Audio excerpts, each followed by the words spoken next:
تم یہ سوچ رہے ہو نا کہ میں اتنی دعائیں کر رہا ہوں، اللہ سے اتنا مانگتا ہوں، مگر اب تک وہاں سے جواب نہ آ سکا۔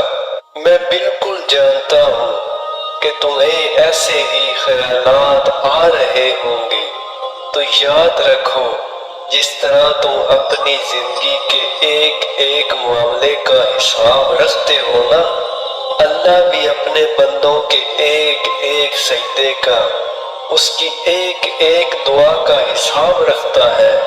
ارے وہ تو ایک آنسو سے مانگی دعا نہیں بھولتا، پھر وہ تمہیں کیسے بھول سکتا ہے؟ کیا تم جانتے ہو کہ یہ مشکلات اور تکلیفیں زندگی میں آخر کیوں آتی ہیں؟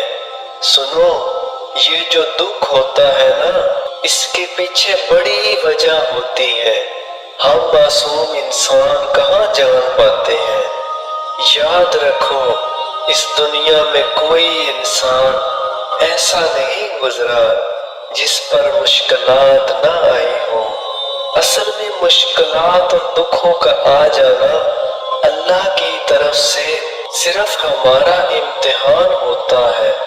جان لو کہ یہاں کچھ بھی اچانک نہیں ہو رہا، اس کائنات میں پتا تک اس کی مرضی کے بغیر نہیں ہلتا۔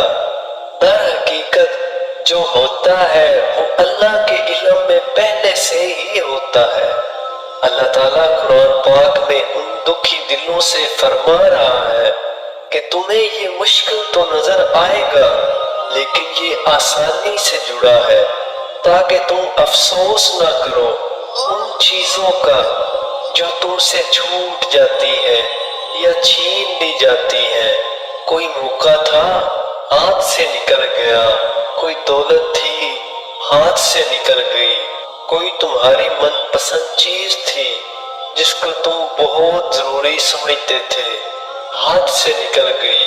سنو، میرا اللہ قرآن پاک میں خود تم سے فرما رہا ہے کہ جو چیز تمہارے ہاتھ سے نکل جائے اس پر ہرگز غم نہ کرو، کیونکہ اگر تم افسوس کرو گے تو اس کا مطلب کہ تمہیں اللہ پر یقین نہیں رہا۔ اللہ فرماتا ہے کہ میں تمہاری قسمت اور تقدیر تمہاری چاہت سے کئی گنا بڑھ کے لکھتا ہوں۔ اگر تم یہ گمان کرتے ہو کہ مشکلات آخر میرے ساتھ ہی کیوں، تو زندگی میں مشکلات کے ہمیشہ ایک مدت ہوتی ہے، غم مسلسل نہیں رہتا۔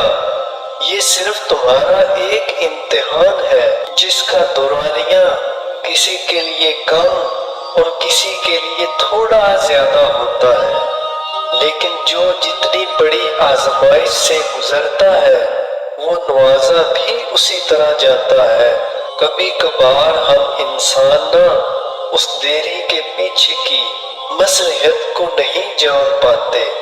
جان لو کہ اللہ تعالیٰ کبھی بھی تمہارا نقصان نہیں کرتا۔ سنو، تم ڈھونڈ رہے ہو نا کہ اللہ کے راضی ہونے کی وہ خاص نشانی کیا ہے کہ ہم جان سکیں کہ اللہ ہماری دعاؤں پر راضی ہے یا نہیں۔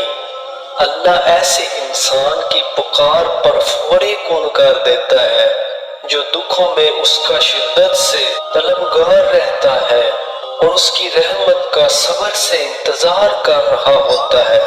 تو اس لیے تم صبر رکھو، تم وہ معجزے بھی ہوتے ہوئے دیکھو گے جس کا تم نے کبھی تصور بھی نہیں کیا ہوگا۔ اللہ تعالیٰ آپ سب کو اپنی حفظ و امان میں رکھے، اور اگر ویڈیو پسند آئی ہو تو ویڈیو کو لائک، اور اگر آپ ہمارے چینل پر نئے ہیں تو چینل کو سبسکرائب اور ساتھ لگے گھنٹی کے آئیکن کو پریس کر دیں تاکہ ہماری ہر آنے والی ویڈیو آپ تک پہنچ سکے۔ شکریہ۔